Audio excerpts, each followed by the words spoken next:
Dana Schwartz, and this is Rise or Die, the official companion podcast for Peacock's original series, Those About to Die. On this podcast, I go behind the scenes with the show's cast and creators to learn how they brought their brutal vision of Rome to life. Gosh, people will freak out.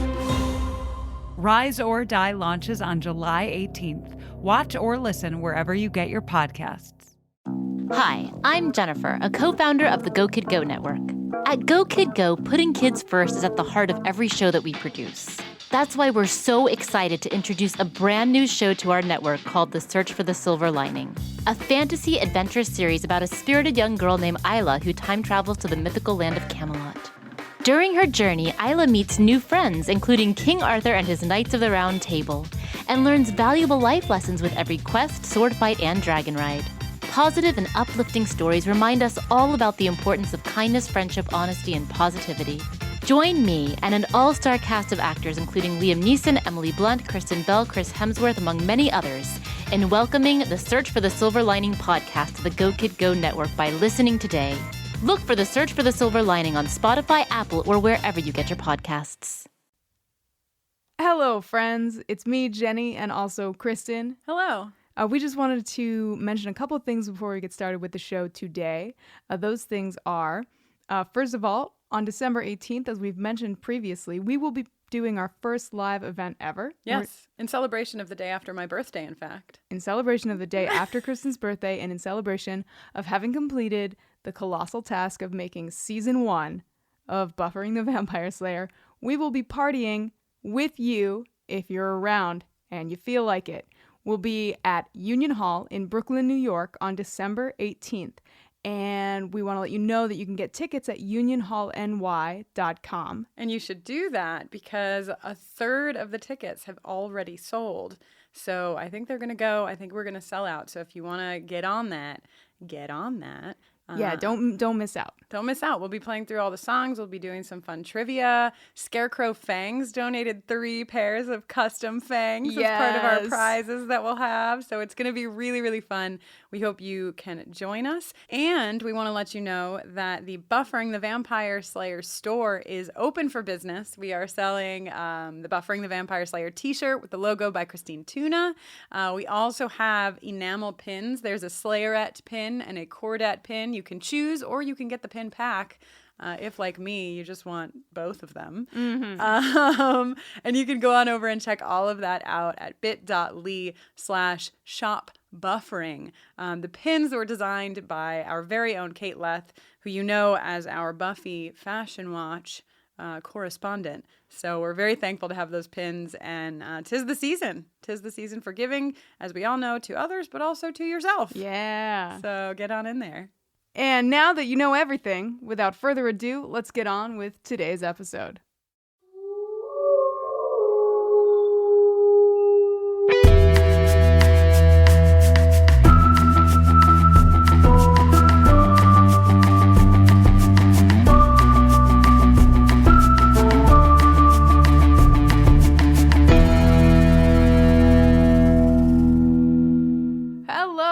Welcome to another episode of Buffering the Vampire Slayer, a podcast where we're watching and discussing every episode of Buffy the Vampire Slayer one at a time. I'm Jenny Owen Youngs. And I'm Kristen Russo, and this week we are talking about Season 1, Episode 10, Nightmares.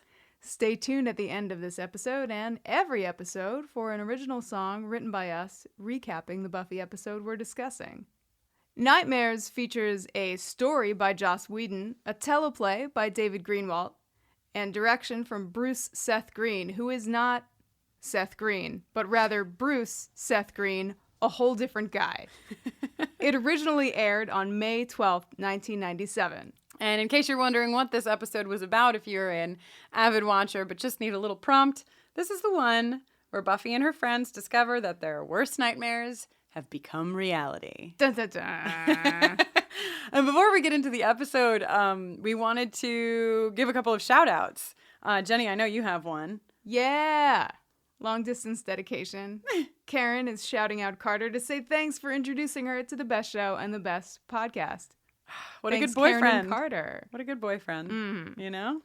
If only we all had boyfriends like that. If only. I do. I have a boyfriend like that. I have no boyfriend. Who is your boyfriend? Oh, you. I was talking about you. We're allowed to have My boyfriend, Jenny Owen Young, introduced me to Buffy as well. Speaking of being introduced to Buffy, our very good friend, May Rude, texted me just this very day, saying that she could not believe that she was loving the show as much as she loved it, that she had spoken to a friend of hers and said, well, I listened to the podcast and I'm watching it because I like Jenny and Kristen, but all through season 1, she was like, I don't 100% get. So she has gotten past us. She's in season 2 and she's falling, and she is falling hard. Yes. And it occurred to me to bring this up because that was my experience too.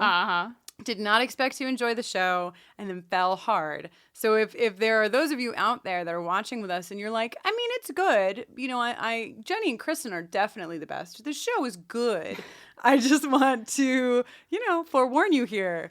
You're about to fall head over heels. Great things are on the horizon for you. They really, really are. Also, last week we could not figure out who to give the sexual tension award to. We thought, we hemmed and we hawed.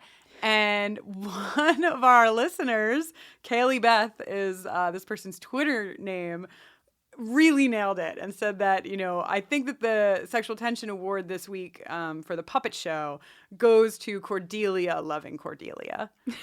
And it made me so happy. Thank you. So right on. Thank you, Kaylee Beth, or perhaps Beth Kaylee, for that beautiful analysis. So retroactively, we agree with you. We are giving the sexual tension award to Cordelia on Cordelia. Cordelia, I love you, Cordelia. You're perfect, Cordelia. Congratulations, Cordelias. Gosh, probably a fanfic genre that exists. Oh, yeah. I'm sure. Cordelia on Cordelia, right? Great. Anyhow, moving right along. Now we can start talking about this episode, which you loved. I loved the whole time. So, many of you know this already, but I haven't seen season 1. I have not. This is the first time I'm watching through season 1. I've seen all the other seasons and love them. And every time we talked about this episode, like when we were like, oh, what's next or what's coming, what's down the pipeline, Jenny would talk about, like, sort of dismiss this, like, oh, nightmares, like kind of eye roll. And so I watched this episode thinking, like, I don't know, that we were going to maybe see another The Pack. Not to get too upset about The Pack, but like there was a lot of silly stuff in it. Yeah. I finished this episode and was like, are you kidding me? This is, I think, next to Angel in season 1, this is my second favorite episode because I feel like it goes so deep. Like, it does. This show, the reason that we're even talking about this, like season 1 and how you really start to fall in seasons 2, 3, 4, you're getting deeper and deeper is because it's such a character-driven show. And the more we crack open these characters and learn what makes them tick, I think the more, attached we all get. And so that's why I love this episode because it really uses the whole theme of this is us finding out what these characters' biggest fears are. And there's a moment down in the lair, the master's lair. Is that what we call it? Is there a word for it? Yeah, let's just call it the lair. The lair, where, and I'm skipping ahead a little. We'll go back to pre-credits. But the master says, we are defined by the things we fear. Uh-huh. I mean, he lays it right out for us. And so general note from me, I love this. And I'm going to talk all throughout this episode of why I'm so attached to this episode and how I feel about all of their fears. I thought they were so beautifully done. Yeah. But anyhow, the episode starts, and this is another reason why I love this episode. You've heard me talk before about my love for Wes Craven. Out of all the episodes, this is the closest one that I've seen to using a lot of those same vehicles for horror. I mean, it's called Nightmares, you guys. Yeah, it's right there. It's about your nightmares coming true, which is exactly the entire core plot line, give or take, for Nightmare on Elm Street. Mm-hmm. So I'll talk about that more in a bit because I've been rambling. Jenny, tell me what you think. What do I think? Well, I mean, I agree with you across the board as far as, like, I really appreciate the development we get in this episode. it's not the most enjoyable to watch for me. It feels a little clunky, like a little, I don't know, it fits and starts. It doesn't feel like the most cohesive episode to me. But I really appreciate what you were highlighting, that like what we learn about the various characters and what their fears sort of serve to tell us about them. Yeah, I guess that makes sense. Sort of, I'm loving it for its character development and for its Wes Cravenness too. And for its Wes Cravenness, right? Which is also great. Yeah, because in Nightmare on Elm Street, if you're not familiar with sort of the arc, Freddy Krueger is the villain who can get you only in your dreams. And so this episode differs a bit from that because they are awake and their dreams are happening. Mm-hmm. But as I said to Jenny, if you're an avid fan like me, you know that in Nightmare on Elm Street 5, I believe it's the fifth one. Is that right? Yeah. In the fifth one, the character Alice is pregnant, and her baby, anytime her baby falls asleep and dreams, Freddy can get to her. So the whole thing is a waking nightmare. They don't have to be asleep for the first time in that series of films. Yeah. So I love that. And there's, and we'll get to some of the other like Wes Craven-y bits, but in the very first opening scene where Buffy is walking into like the lair. And her shadow's being cast. Yes. And there's the dripping water sound. Candles and there's everywhere. Yeah. Candles everywhere. And there's also a piano note situation. Like, can you tell I'm not the musician between the two of us? Yeah, a piano note situation. There's a little like synth playing a melodic figure that is very Craven-esque. Right. It's not the dun dun dun dun, but it's close. I don't know what you did. What did you do? I was trying to sing an approximation of what actually happens, and you were singing the Nightmare on Elm Street theme. See, and they didn't work together. We gave you a side by side. Yeah. Enjoy.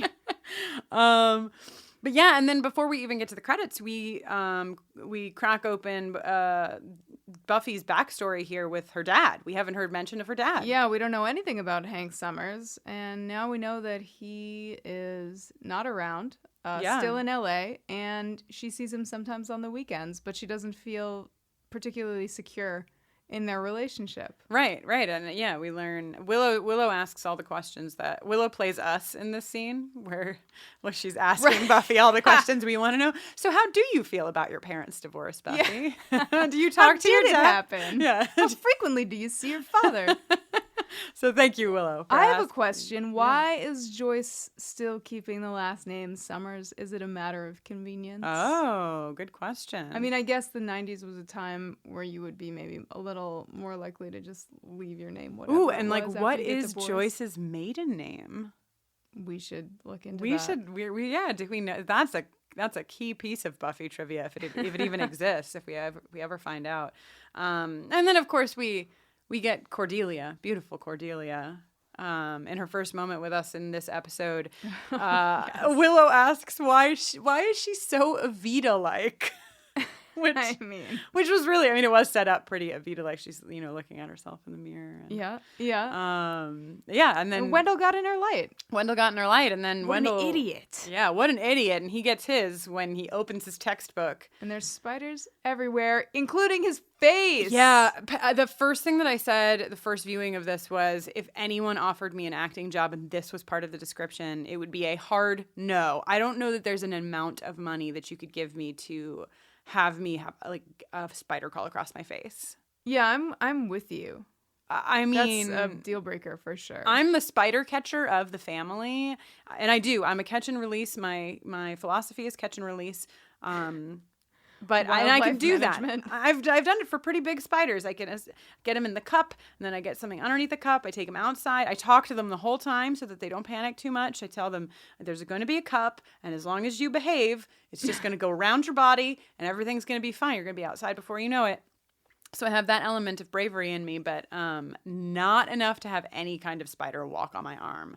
Maybe a daddy long leg. No, maybe. I'm not as threatened by daddy long legs. Anyhow, I think you should be. Really? Jenny's very offended by. They're just you know what's offensive about a daddy long leg? Their bodies, the body to leg heft ratio is just so wrong. Like, because the leg is so long and the body is so small?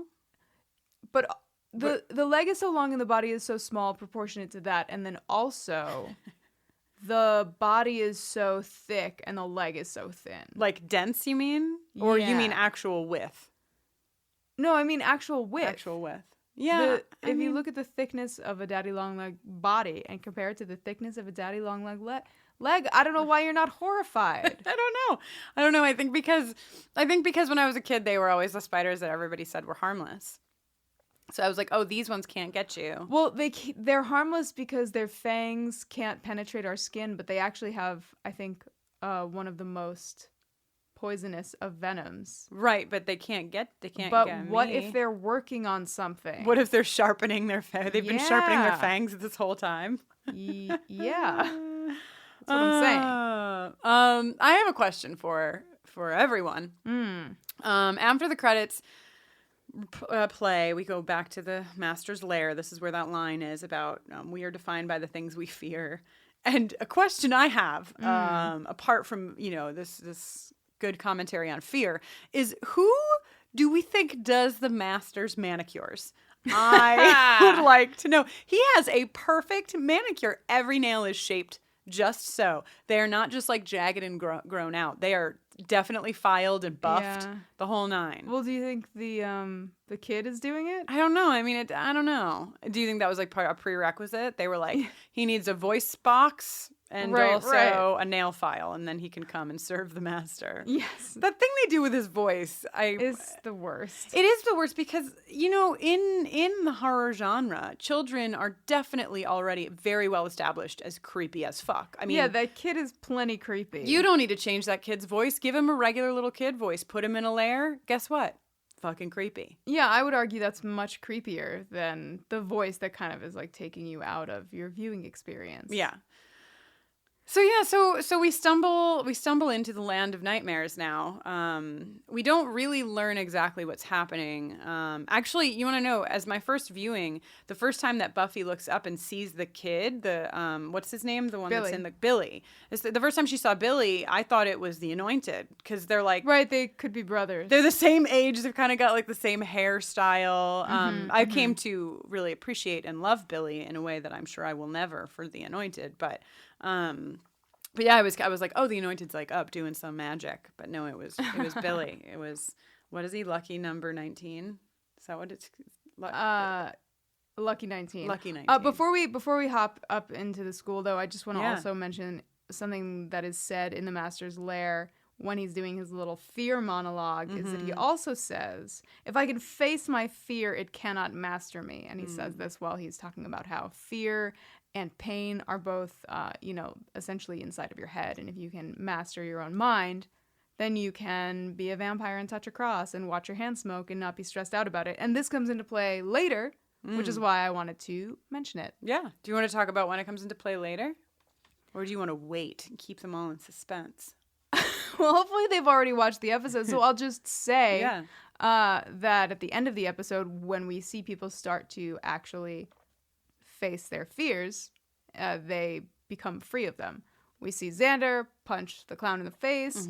We see Buffy realize that, like, although she would never want to be a vampire, in this particular instance, having vampire strength and abilities is going to be an asset to her in facing that very scary large man. Right. And we see Billy, step forward and unmask his attacker. Yeah, actually, and in the Watcher's Guide, one of the notes that I found interesting, because I did make a note that, Xander really is like the one that, besides Billy, that really like very overtly faces his fear. He turns around, he comes back to the clown, which I'm convinced, I looked and looked and looked. This clown that Xander is afraid of, I'm convinced that Xander is doing that laugh. Not Xander, but Nicholas Brendan. It sounds just like the voice that he did for Sid in the previous episode, but I couldn't find anything on like who did that laugh. But I swear it sounds like him.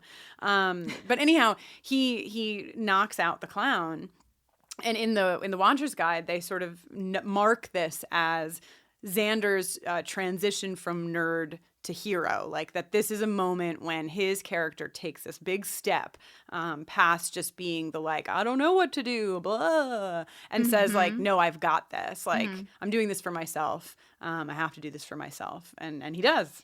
Yeah. So that was, we did skip ahead, but I found that very interesting. And that's really why I love this episode, is because, and their fears. I mean, when Buffy has her nightmare about her dad saying that she is not worthy of his love, essentially. And also the reason that her parents got divorced. Right. The reason they got divorced, that weekends with her are not important, that she is, sullen, and she has a little nightmare crossover here because one of the things he says is that she's not as bright as he thought she would be. Like, this is these are the things that we are made of, truly. Like, these are the things that cause our, or that create our personalities and the way that we act and the way we behave are the things that we fear. Not to give all this credit to the master, but I really believe this. I believe that a lot of the things that we're afraid of impact how we act in the world and also impact how we see other people in the world.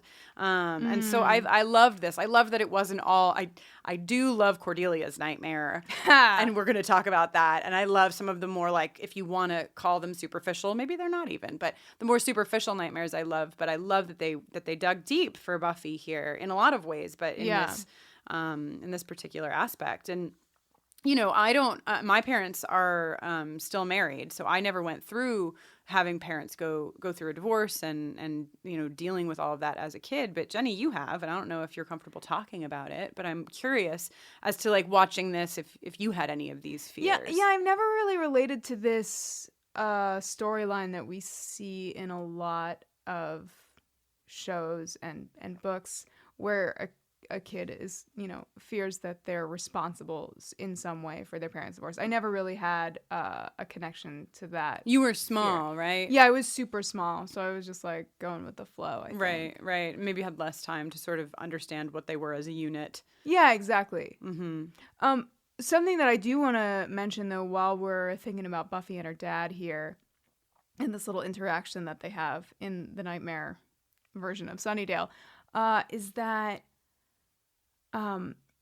I think this is the first time we really see Sarah Michelle Gellar cry on the show. I think this is the first real heavy emotional moment that we see her have, and I just want to let you all know, spoiler alert, you're going to get to see Sarah Michelle Gellar cry a whole bunch more, and she's so good at it. Yeah, she is a master crier. You know who's a master crier? Who I just thought of when you were talking about being so good at crying as an actor is, and I can't think of his name, but the guy that was on Party of Five and also Lost. He plays Jack. Is it Jack? Matthew Fox. Matthew Fox. He is one of the most brilliant criers I think that I've ever seen. Especially, I'm thinking of episodes of Lost, where he cries in a way that can make me cry just by seeing him cry. But I agree. Sarah Michelle Gellar is also.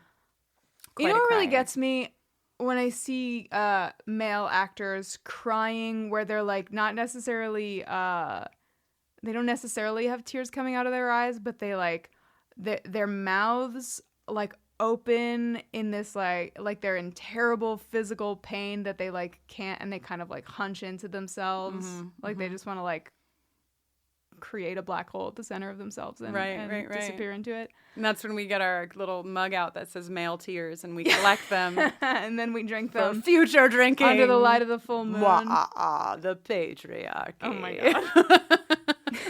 Yeah, the patriarchy. Just ducking its head in to say hello to all of you listeners. Yeah. I mean, yeah, and that was an unexpected patriarchy too, because I had some other places, but what are you gonna do? Sometimes it just sneaks up on you. Sometimes you choose the patriarchy, and sometimes the patriarchy chooses you. Oh, so well said, Jennifer. Thank you. So something that I want to talk about, because there's so many nightmares, right? There's so many different aspects of nightmares to talk about, and I love Giles' nightmare. Like, oh my God, I love that his nightmare is that he gets lost in the stacks and he can't read. And he's so, I mean, Anthony Stewart Head is a brilliant actor. So great. And he's brilliant in this episode because he is on edge. Like, he's just so on edge the entire time. And it's because he's lost his ability to contribute. Yes, his whole power. Like, Giles' power is his ability to read words, to process that information, and to use it to lift up the Scooby Gang. And it's so sad because he doesn't even tell them until he has to tell Buffy. He like keeps it a secret because he and it's like it hinders him too, because the fact that he can't own up to like this thing is happening, I think delays their discovery of what's going on. Because he's just so embarrassed and so out of sorts with not being able, with like looking at these words and saying like they just don't make sense to me. Yeah, it's heartbreaking, Giles. Yeah. Also, I just want to say that the night before we watched this episode, I had a dream that felt very long. I don't know how long it actually went on for, but it felt like it went on for about 3 hours. And the plot of the dream was just that someone had hired me to write a song for their wedding. I was at their wedding preparing to go perform the song I had written for their wedding, and I couldn't find the paper on which I had written the lyrics and the chords, and I didn't have them memorized, and I was just surrounded by notebooks, and I was also surrounded by people who wouldn't stop talking to me. So I was alternating between like frantically flipping through various pages of various notebooks and asking people to please shut up. Wow. And this went on for what felt like a few hours, and then I woke up, and then we watched this episode, and I was like, gosh. Jesus. Yeah, that was like a combination of Willow and Giles' nightmare. The like performance anxiety coupled with the not being able to get the information you needed. Yeah, I frequently have, that's like my recurring nightmares has something to do with like performance and also, some kind of task that needs to be completed. Like a lot of the time I'll be trying to get dressed to go on stage, and every time I put a shirt on, the color of my pants changes. So I just have to keep. That's amazing. I've never known that nightmare of yours. Yeah, it's very frustrating. It's so specific. Yeah. It's not like the shirt rips or something. It's like they just don't match. In total has changed somehow. Wow. It's very frustrating. I'm a person who's never really remembered many of my dreams. I don't, I often wake up and like I know that I've been dreaming, but I can't remember what it was. But I had horrible nightmares as a kid. I had a recurring nightmare about this man who was like, it was before the movie Powder came out, but he was like covered in white powder. And he was, and he wasn't wearing, and he never wore any clothes, but he also didn't have any like genitalia really. Like he was just kind of like I was a kid. So he was like, he was like a Ken doll. He was my understanding of what a body looked like. Cough, cough, better education for our children, cough, cough. But anyhow, and he would, I would sort of be in different places and I would like know that he was there somewhere. And then I would see him and I would wake up like screaming, terrified. It was really, really scary. But I don't, and I think now as an adult, when I have nightmares, they're more of that vein. Like I don't have a lot of nightmares where like, I forgot to put any clothes on and I'm in front of an audience, or I can't get this or that done. It's much more like something bad is coming and I know it's coming and I can't get away from it. Like horror, more monster-like. Yeah. That sounds refreshing. No. Oh, it's not. At least in that scenario, it's like, well, yeah, there's a terrible thing and I'm responding accordingly. It's not like... Right. It's logic is has no meaning here. Right. I guess that's even true. Though something should be right in front of me, it's not, and I can't make it so. And I used to have nightmares when I waited tables. I would fall asleep and be like, I've never brought the ketchup to table 14. And like, it would be like, I'd wake up in like a panic and have to kind of talk myself down. You're in bed. You did bring the ketchup to table 14. Everything's okay. The restaurant's closed now. So yeah, that was the other nightmare that I can remember the most. But yeah, and before we leave Giles totally behind, I just want to give a shout out to Giles' first entrance. I love it so much. Like I want to watch it over and over and over again. He comes out of behind the stacks and he's like just completely dazed and confused. Just totally out of sorts. And I loved it and I laughed both times. Yeah, great job. Fantastic job.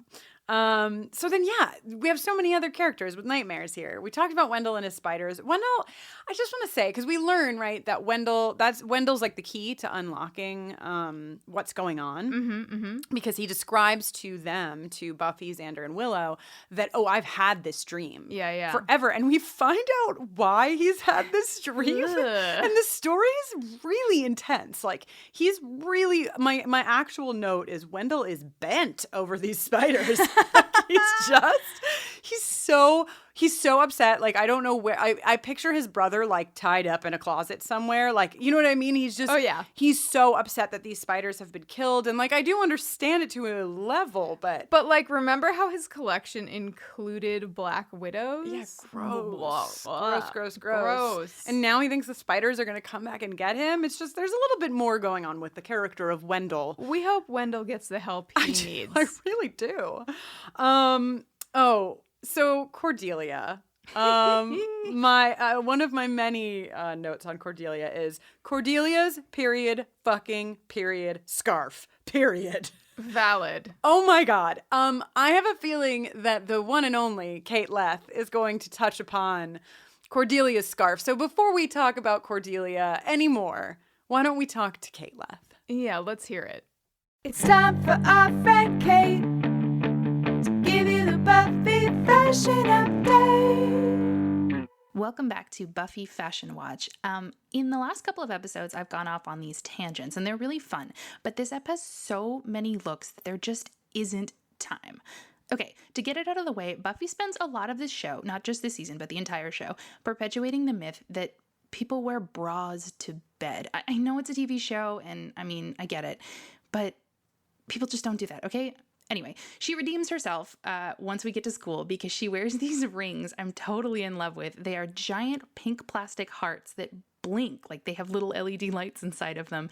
They're amazing. I never noticed them before, but I love them so much. And also later in this episode, she wears my favorite color on her, baby blue. She looks so good. Even when she's getting her heart broken, she's beautiful. It's perfect.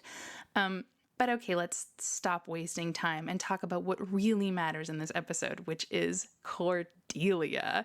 When she's talking to Buffy before history class, which apparently Buffy has never attended, whatever, that's fine. She wears my favorite thing I've seen on her, maybe this entire season, maybe in the show. I don't know. I don't want to go that far. She did not have crimped hair. Anyway, she has stretchy pink pants in a fabric I cannot identify, but I respect it. She has a light pink cardigan wrapped around her waist, a different shade of pink. You know, she doesn't want to wear too much of the same thing. A top that's floral. It's sort of a dark, I think maybe blackish, with pink, and the highlights and lowlights in the roses on the top match both the cardigan and her pants. She has a sheer pink neckerchief. It's really good, very 50s, and a fuzzy black ponytail holder. Not only that, but she also has a clear plastic school bag, very 90s, very respectable. It is just so good. It's impeccable. Everything matches without being matchy-matchy. It's just so well done. It's like somebody drew it, you know? I love it. And it's great because, of course, it plays in contrast to her nightmare, which is that she dresses like a dork. And it's perfect because when it starts, you know, her hair is crazy and she's lost her fuzzy ponytail holder and instead has these tiny plastic baby duck hair clips. I mean, can you even imagine her ever choosing to wear that? No. And then it evolves over time when she's being dragged by the nerds, who are, of course, identified by sweater vests and plaid pants, in this outfit that is absolutely Gilda Radner. It's this look that I feel like she wore all the time in the era of Saturday Night Live. And it's not Cordelia, but I kind of love it. It doesn't match her, and I wouldn't want her to wear it in any other circumstance, but I definitely don't think it's as terrible as Cordy thinks it is. It's this calf-length hospital green skirt with a belted silk blouse that has a big necktie, and it's ridiculous, but I really love Gilda Radner, so I think it's fine. Also in this episode, Giles wears what I think must be one of his 450, maybe 500 paisley scarves. They look really great. Until next time, I'll see you at the mall. That was our friend Kate. She gave you the Buffy fashion update. Support for today's episode comes from OneSkin. And if you have sensitive skin, you're going to want to hear about their scientifically proven topical supplements. Free from over 1,500 chemicals and preservatives that can make skin red, irritated, or itchy, their products are safe for sensitive skin. It's just one of the reasons they've earned the Skin Safe seal of approval. They've also earned the Jenny Owen Youngs and Kristen Russo seal of approval, if I do say so myself, Jenny. I couldn't agree more. I've been using OneSkin for a few months, and after a few weeks, I remember it like it was yesterday. I texted Kristen and I was like, maybe she's born with it. I looked in the mirror that morning and was like, oh, things are happening, and I am happy. I have used a million billion skin products, and I did not think that I was going to switch off of the skin like lotion, the moisturizer that I used, and the under eye cream that I use, because I have used them for a little while and I really like them. And I've switched completely, which is a pretty big deal. OneSkin is the world's first skin longevity company. By focusing on the cellular aspects of aging, OneSkin keeps your skin looking and acting younger for longer. Get started today with 15% off using code BUFFERING at oneskin.co. That's 15% off at oneskin.co with code BUFFERING. After you purchase, they'll ask you where you heard about them, and if you can, please tell them that we sent you. As a podcast network, our focus is bringing you shows you love to listen to. But we also sell merch related to those shows. And partnering with Shopify has made that both possible and simple for us to do. Shopify is the global commerce platform that helps you sell at every stage of your business. Whether you're selling scented soap or offering outdoor adventures, Shopify helps you sell everywhere because they've got you covered, from their all-in-one e-commerce platform to their in-person POS system. What's so fantastic about Shopify is how, no matter how big you want to grow, they provide everything you need to get control of your business so you can take it to the next level. Businesses that grow, grow with Shopify. Sign up for a $1 per month trial period at shopify.com/realm. That's all lowercase. Go to shopify.com/realm now to grow your business, no matter what stage you're in. Shopify.com/realm.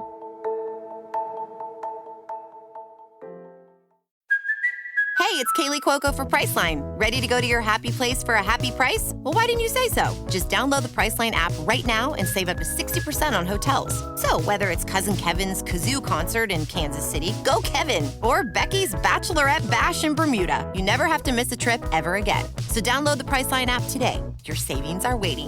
Go to your happy place for a happy price. Go to your happy price, Priceline. Okay, so yes, Cordy, great job with the scarf. This is a really killer outfit for her. And I love her positioning in this moment too with Buffy. She comes out and she's like, "Hey Buffy, did you remember that we have a test today?" And she's been to every class. She's got her textbook under her arm. She's 100,000% prepared for her history test. Oh yeah. And of course Buffy is not. Buffy is not. And this is a stressful thing for me to watch. I was going to say, like, this I think is a common nightmare of being not prepared for your test, because it's the anxiety of being a student. It's very stressful to be a student in high school. It was my high school was very stressful. There was a large amount of work and a large amount of things that you had to remember, and like a pretty big amount of pressure, because all of that work is being scrutinized to determine the rest of your life, you know? We need to kind of chill out on kids, you know? Honestly. Like, come on. That's not helpful to your development. No, let's let them like make some ceramics, for God's sakes.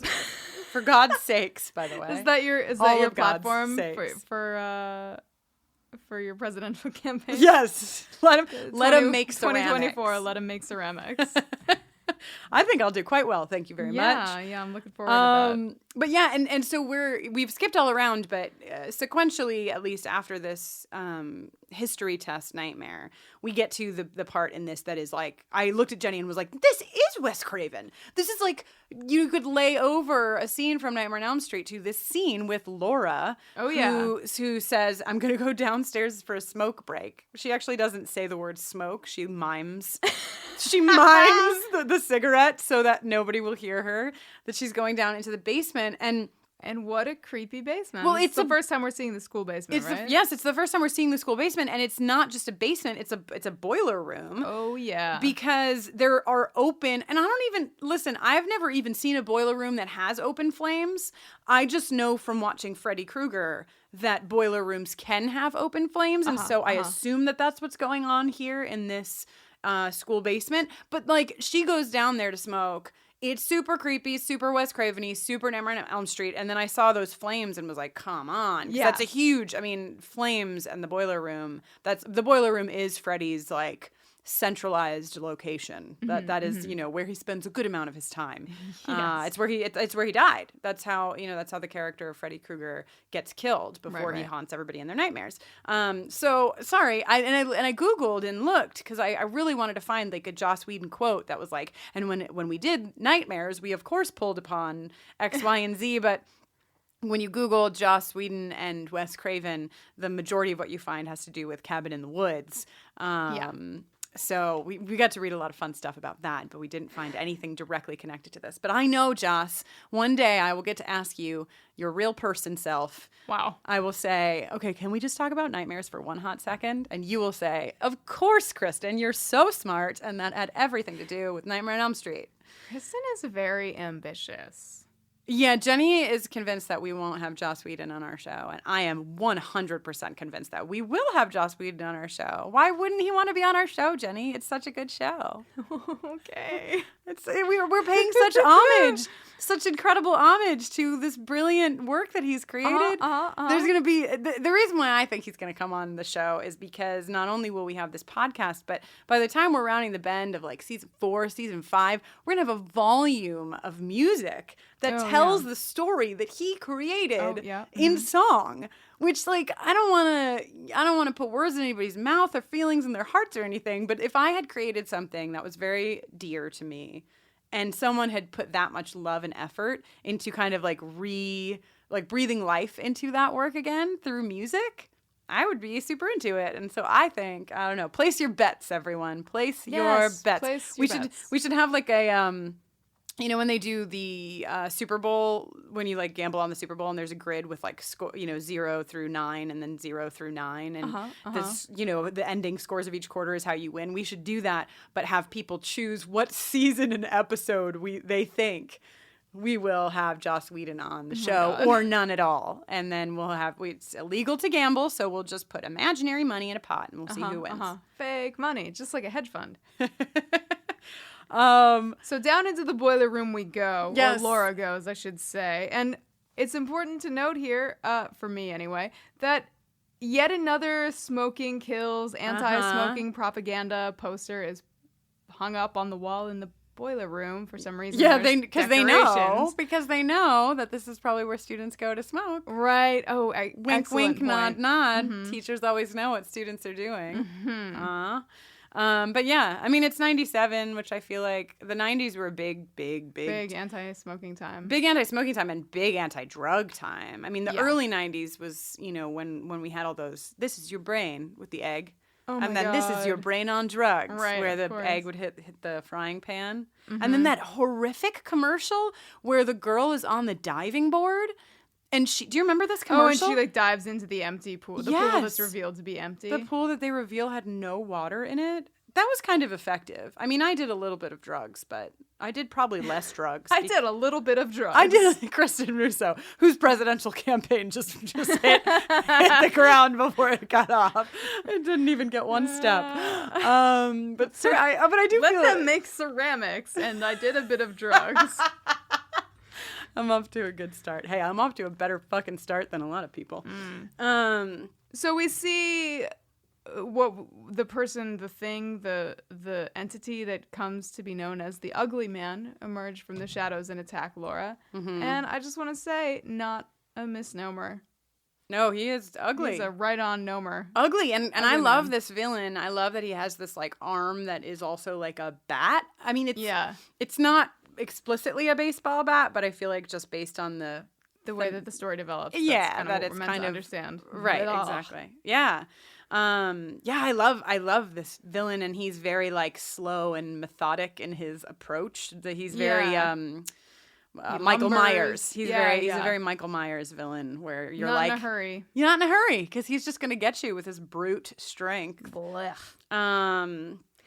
So we cut to Laura then in the hospital, and Buffy and Giles are going to ask her questions. Laura totally nonplussed the concept of the school librarian and one of her fellow students there to question her about what happened in the boiler room. What? That's a bit bizarre. But I mean, to give Laura credit, she has just been knocked around. She's been concussed. So she has been concussed. Bless her head. Yeah, and so we learn a little bit more about they learn, I should say, a little bit more about what's happened in the basement of the school. They're starting to piece it together. Then they talk to the doctor, who is also, I think, uncharacteristically for a doctor, forthcoming with information. What's funny is he says, "Are you family?" And they're like, "No." And he's like, "Great, here's her history. Some information. Here's her medical history. And here's the medical history of this child who's in a coma. You're welcome. You didn't even ask about." Yeah. But the doctor's emotionally distraught because this person is on the loose. And he knows he needs to help move the narrative of the arc along. Yeah. We never really get, I don't think anyway, like a good look inside of the medical profession in Sunnydale, but they have to have pretty interesting stories, working in a hospital. We've already been to the hospital so many times. And we'll see down the line some behind the scenes hospital stuff that we don't need to talk about right now because I don't want to scandalize anyone who's watching for the first time. No spoilers. We've had a couple of you say, actually, like, hey, don't worry about spoilers. We think most of us have already seen it. To those of you who think that, we've had other of you say, thank you so much for not spoiling it. It is my first viewing. So we are going to stick to this. We are not going to spoil anything along our journey. To the best of our abilities. Yes, to the best of our abilities. We may slip a tiny bit here or there, but we're very committed to it. So let's talk about, Xander has a whole bunch of nightmares. I think Xander's naked nightmare is like very fitting for what we've seen of Xander's character so far, right? Right. That he wants to put out this I'm a strong dude kind of a face, but he is very insecure about that, and of course that's embodied in him being naked in front of everyone. So that's a heartbreaking moment. That being said, looking pretty good, Xander. Looking pretty good. Looking pretty good. He's very bulky. He's been lifting some weight. He's bigger than he looks in his flowered shirts. Yeah, and striped sweaters. Stepping just half a step back right before, leading right into Xander's naked in the classroom scene, we see 3 dudes in leather jackets, and one of them is wearing sunglasses that I think we're meant to understand make him very cool, but they are... Well, his character name in the credits is Way Cool Guy. Way Cool Guy. That is the character name. And he's talking some smack about how he's gonna fight somebody who wants to fight him, and even goes so far as to say, "This is about honor." I just wanted to touch on all of those things that I just said because it really tickled me. It was, it's a good scene, and then his mom comes in and is like, "Oh, sweetie." Aww. Yeah, pretty great. Every tough guy's nightmare. Right. So then stepping right back to where we were just a second ago, I think it's also important to note that the classroom in which Xander finds himself naked is the classroom taught by the lady teacher who he was ogling. Yes. The day before or whatever. Right. So Xander, this is one of Xander's nightmares. Compounded interest of shame. Yeah, but Xander has, it's we've got, Wendell has spiders and Willow has performance anxiety. But Xander has 14 nightmares, he's naked. He makes this comment early on when Willow's talking about her fear of spiders, and he says well, it's not like they're, I'd be more afraid if there were Nazis crawling over my face. And it's whoa, man.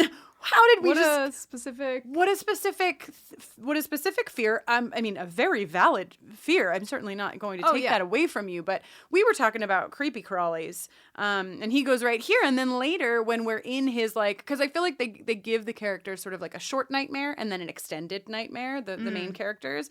And in Xander's short nightmare, he's naked, but in his extended nightmare, it's sort of this collection of things we see I mean, we see like swastikas spray painted on the walls of this class, of this wherever we are, which, by the way, where are we? Just some nightmare hallway. Because there's this like plastic sheets hanging everywhere, which is also confusing. Yeah, I think they're just there to be spooky. Yeah. And for the clown to like hack through. Right, which is right. So the other piece of this is this clown. Well, there's this Hansel and Gretel element to his nightmare, where there's a trail of not breadcrumbs but chocolate bars, and that leads him to finding this horrific clown that's trying to then kill him with a knife. Terrifying, but like this, like everything that we see about this character, right? The Xander, like we don't know a lot about Xander up until this point. And that's why I love this, is because we learn like, well, what's going on with like Xander and like his body image, right? He doesn't want to be naked. Part of his dream is eating all of this chocolate. Like what's happening there? Like what are we learning about him and his insecurities? We already knew that Xander had a fear of clowns. I think that was something that was already established in a previous episode. I think so. I think I read that somewhere. He mentions it in another episode before this episode that he's afraid of clowns. We'll look it up. We'll find out. Okay. But you know, there's so much to this, to him. I think, and then we've already talked about this, but then he faces the fear. Yeah. So Xander has like a really big episode. This episode, I think. Yeah. And then Buffy, right? We've talked about some of Buffy's fears. Obviously, you know, her dad and divorce and all of that. But then this fear of being a vampire, which is just so real. Yeah. Yeah, I'm sorry. I just had a moment of very heavy agreement. It is so real. And the way that it happens, like the way that the master sort of appears in the graveyard and this says, I am free because you fear it. Yes. Wah. Which is, I mean, of course, that makes sense as like the core of a Slayer's fear, right? Oh, yeah. Is that, oh God, and that I got all choked up remembering where we go with Giles next. Right. But you know, that she knows that because really that is it for her. If she is afraid, she will not be able to succeed. Like Buffy has to be able to be strong and courageous, because if she's not, then the literal world will literally end. Yeah. And so, yeah, so this is like, it's just huge. It's really complex. This is also the first time that the Master and Buffy meet face to face. Right. That's a big deal. I think. Yeah. It's the first time they're seeing each other. I mean, do you think the Master will remember this after the nightmare spell is broken? That's a confusing element of this episode, is like, what will everybody remember? Right, because what actually happened. Because Billy doesn't remember, right? Billy doesn't remember. Once Billy wakes up, he doesn't remember. He has this great Wizard of Oz moment. Right. Like but you verbatim. Were there, and you were there. You were there and you were there. But he doesn't remember anything, but the rest of them do. They're very aware of why they're in the room. Right. So they have a memory of it. And I also had like wondered, can everyone see Billy's like asteroid projection, as Buffy calls it? But like, can everyone see that? Like, because they all do. All the Scoobies see him, right? But if there was only people who can help see him, right? So, and I don't think we ever get these answers. But and that's some of maybe why this episode is a little clunky for you. Is that right? Not everything is explained, I guess. Yeah, we don't have a lot of we can't fit all the pieces together for like a cohesive story. In terms of the mythology of this and like how that works. Right. But yeah, so they meet face to face. I think we'll assume that they do remember this for now, because all of the rest of the gang remembers what has happened. But then Giles, right? Because we wind up in the graveyard, which I love that moment, because that's such a dream thing where you're like, you go through a bush and then you're in a totally different time of day and you're like, I don't think this makes sense, but I guess it makes sense because it's real. So they're in the graveyard and there's an open grave, which is another fear, which I one of the many things I read was that Sarah Michelle Gellar had a pre-existing fear of being buried alive. Really? So a lot of the scenes filmed in the graveyard, and with all the mausoleums and all that was actually quite overwhelming to her in parts because she had this fear. But yeah, so Buffy's one of Buffy's fears is being buried alive. Wow. Little quick shout out to the date discrepancy here. Oh yes, yet another. After we saw conflicting birth dates on her school record in I, Robot You, Jane. Right, where we had a 1979 birthday and then a 1980 birthday. Yes. Here her tombstone says that she was born in 1981. A very good She year. just keeps getting younger and younger, that Buffy Summers. I think it's because she lives in Southern California. That's what happens here. All that vitamin D. Uh-huh. But yeah, so this is Buffy's fear, but then because the Master throws her into the grave and buries her alive. And then Giles gets to we decided if it was a cemetery or a graveyard, but now I can't remember. What is it? I believe it's a cemetery. A cemetery. And Giles has this beautiful moment because they're like, whose fear is this? And he says, it's mine. I failed. It was my duty to protect you. And then he goes on to kind of say that, like, if he had been more cautious, if he had trained her better, but he says, Giles. You were so gifted and the evil was so great. And it is like, holy shit. My heart just like fell out of my body with this monologue for Giles, because we know that Giles cares so deeply for Buffy and wants her to be safe, but we haven't we've seen it embodied. We talked about that scene in Witch when he, puts his hands into the cauldron and conjures this magic for the first time. And you can see that it's because he's so terrified for her. So we've seen it before for sure, but we've never really heard him give such a direct voice to how much he cares about her and how scared he is that he might be the reason that she fails, which is just... It's a big deal. Feeling it lots just gave me 7 waves of goosebumps. I know, it's very emotional. It's very emotional. And we're also very emotional these days too. Yeah, it's an emotional time. We're primed for more feelings than usual. Yeah. But something that I do want to say about this episode too, that kind of tapped into some of the ways that I have been feeling lately, is the moment that Buffy has we're in the hospital. Sorry, I may have jumped ahead. Do you have any more to say before we get to you're good. The final hospital scene? But we're in this final hospital scene, and Buffy is a vampire, and the ugly man, is that his title? The ugly man is coming down the hallway. The world is sheer chaos. There's giant bees flying around outside or whatever they are. Those bees are pretty funny. They are. They're not quite as scary as they may have been in real life. Yeah. But she looks at Buffy, goes into the hallway, and she looks at the ugly man, and she says, there are a lot of things scarier than you, and I'm one of them. And What's then up? Yeah, and then she just fucking launches at this guy, and she has I think she has the strength of the Slayer here and the strength of a vampire. Yeah, sweet combo. Very sweet combo. And I loved this moment. Contextually, this moment was very important to me. You know what? I'm fucking scarier than you. I have more power than you. Bye. Yeah. A very Buffy thing to ultimately realize. Yeah, absolutely. Absolutely. And, I think... of course, there's a lot of Scooby-ness in all of the episodes, but there's something extra special Scooby about the ending of this episode. Yeah. They're There's some really jaunty guitar music happening. Yeah, and and they're dealing with this thing that's very horrific.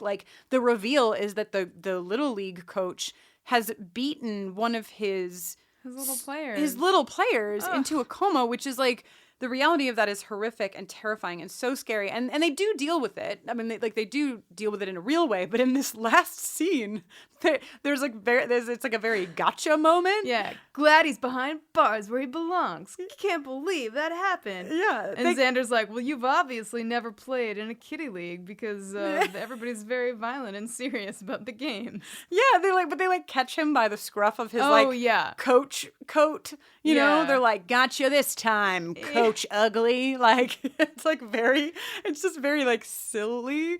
So I thought that was funny. Yeah. But also kind of, calls back to why you had a little bit of an issue with this, because they deal with the levity or they deal with the gravity of it, but then they also package it in some moments in this very light way. Yeah. Something I wanted to mention, back when Buffy met Billy, she like follows him after seeing him hanging around the school. She follows him into a gymnasium, and we get a nice side view of his extreme 90s mushroom-shaped haircut, which I really appreciate. And then the ugly man ultimately shows up while she's talking to him, and they run outside of the gym, and the gym has double doors with like sort of U-shaped handles. And Buffy, after saying, "I can't fight him, he's too strong," slides a field hockey stick to bar the door. Like, he's too strong for me to fight, but this field hockey stick will hold him for long enough for us to get away. Which doesn't really add But maybe up. by dream logic. That's true. Anything is possible in a dream. Yeah. I also love the very last moment, the sort of like little tie on this episode where Willow and Xander are left together. Oh dear. And Willow says like, but Xander, like, I know you're attracted to Buffy, but like when she was a vampire, like you weren't still. And he's like, yeah, of course right. I enjoyed that because delightful. I don't know. I'm getting excited because we're really starting to see their friendships too. I like they're getting more real to me. These little moments that they have between, that moment between Willow and Xander. It's just like this really sweet moment because we know that Willow like had feelings for Xander, but I don't know. But their friendship is more important. Their friendship is more important, and they're just getting more nuanced. Their relationships are getting more nuanced. And I mean, we're in episode 10. There's only 2 episodes left of the first season. Oh my God. Like, oh my God, what is going to happen? Indeed. You don't know. I don't really know. wonder. I really don't know what's going to happen, but I do know that like I do know what happens in season 2 and their characters and how they get even more fleshed out, and I'm just so excited because I see it starting to happen now. Yeah. I see it starting to like really gel. Things are getting figured out, coming into focus. Yeah, it's very exciting time in Sunnydale. So yeah, I mean, you can tell your friends. Kristen Russo ranks Nightmares as her second favorite episode so far in season 1. I know. I think I just really like to see. I like any episode like this where you really get to see the insides of a character. Because I think these things that we're learning, they're going to surface throughout the rest of the series. For sure. So yeah. I don't know. You can. Jenny, it's like ranking number 11 out of 12 on Jenny's list. No, it has so much to offer us as season 1 viewers. There are just some things that like stick in my craw or whatever. But that's okay because nothing is perfect except for Angel the person and Angel the episode. Wow, you think Angel is perfect? No, that's a little bit of a. Obviously, he's very flawed, but. So I feel like I'm glad this episode exists. I wish it was just like a little smoother. But there's a lot of value here. Yeah. And I'm glad it's here in the number 10 of 12 slot. Wow, 2 more to go. What is gonna happen, everybody? So exciting. Woo! Can't wait to find out. I can't wait for you to find out and then to get to season 2 because that's when the slide is really going to start to get Crisco'd, if you know what I mean. Okay, so I guess that about does it for this episode. Thanks so much for listening to us again today on this day of days, talking about this episode of episodes. I'm Jenny Owen Youngs, and when I'm not watching Buffy with Kristen, I'm usually writing and recording music. You can learn more about me at jennyowenyoungs.com/buffering, where I have taken the liberty of curating a little playlist just for you all, where you can hear some of my non-Buffy related music. And you can also give me a shout on Twitter at Jenny Owen Youngs. I'm Kristen Russo, and you can find me over on Twitter at Kristen Noeline, KristinnNoeline. When I'm not here talking to my lovely wife about vampires, demons, and all other sorts of dark matter, I work to bring advice, resources, and laughter to LGBTQ young people and their families over at everyoneisgay.com and mykidisgay.com. I urge you to share those resources with those in your life who may need them. They are very important and have become increasingly so in the last couple of weeks. Buffering the Vampire Slayer is on Twitter at BufferingCast and on Facebook at facebook.com/BufferingCast. You can shoot us an email if you like at bufferingthevampireslayer@gmail.com. And if you like what we do, you can support our work by going over to bufferingthevampireslayer.com and clicking on the donate button. It is an awesome way to support us, but there are other ways to support us too. You can go on over to iTunes and leave us a review, hopefully a positive one. Those are the ones we're really after. Oh, yes. Yes. And also now you can go over to our store, which you can find on our website, or you can just go to bit.ly/shop buffering and hook yourself or your loved ones up with some Slayerette or Cordette pins or our Buffering the Vampire Slayer t-shirt. And hey, don't forget, if you are in the New York metropolitan area, or you will be on December 18th, we will be doing our very first live show there on December 18th. Yeah, and if for more information, you can go on over to unionhallny.com. You can also get tickets over there. And just a reminder, we have sold a third of that room out already. So if you want to go, grab those tickets, because we do think that it's going to sell out, which is pretty exciting for us. Yeah, very exciting. So don't sleep on it. Yeah. Okay. Until next time.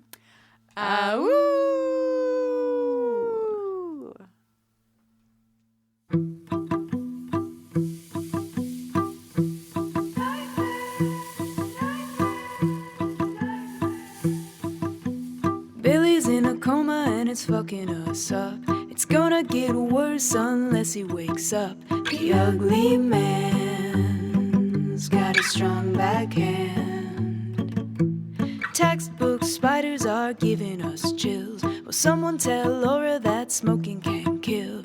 Count 1, 2. He's coming for you. In your nightmares, nightmares. A clown's chasing Xander with a really big knife. Nightmares, nightmares. Willow singing opera in a very bright spotlight. The stuff of our dreams makes it harder to breathe. How we ever gonna get free from our nightmares, nightmares, nightmares.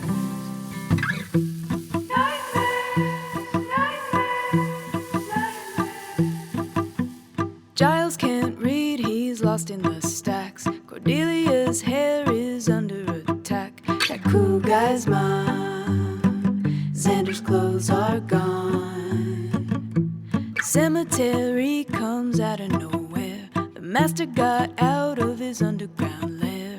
Open grave, how will I save everybody from nightmares, nightmares. Giles faced his horror in the dark of the night. Nightmares, nightmares. I turned into the monster that I'm fated to fight. The stuff of our dreams makes it harder to breathe. How we ever gonna get free from our nightmares, nightmares, nightmares.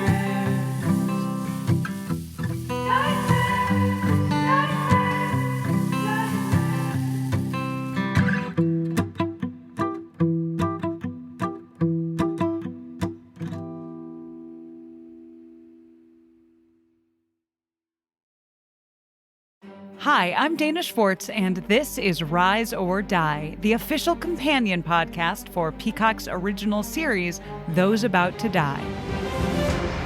On this podcast, I go behind the scenes with the show's cast and creators to learn how they brought their brutal vision of Rome to life. I talked to acclaimed director and executive producer Roland Emmerich. When I saw the first race, I was like giddy. Actor Ewan Ryan. For an actor, that's a dream, although you do get a lot of sand in your sandals. And so many more. You helped summon those ghosts back onto that stage. Every day when I went to set, I was giggling about what I saw. I think it's going to be a breathtaking thing. People will freak out. Rise or Die launches on July 18th. Watch or listen wherever you get your podcasts. Ah, the web tore. Those that both created and were created by the threads disentangle from the fringes to feast on the very thing that spawned them. What's that, City? This is how you deal with me! No! Do not harm my children! Oh, You lost a feather. Can I keep it? No, you can't force me to.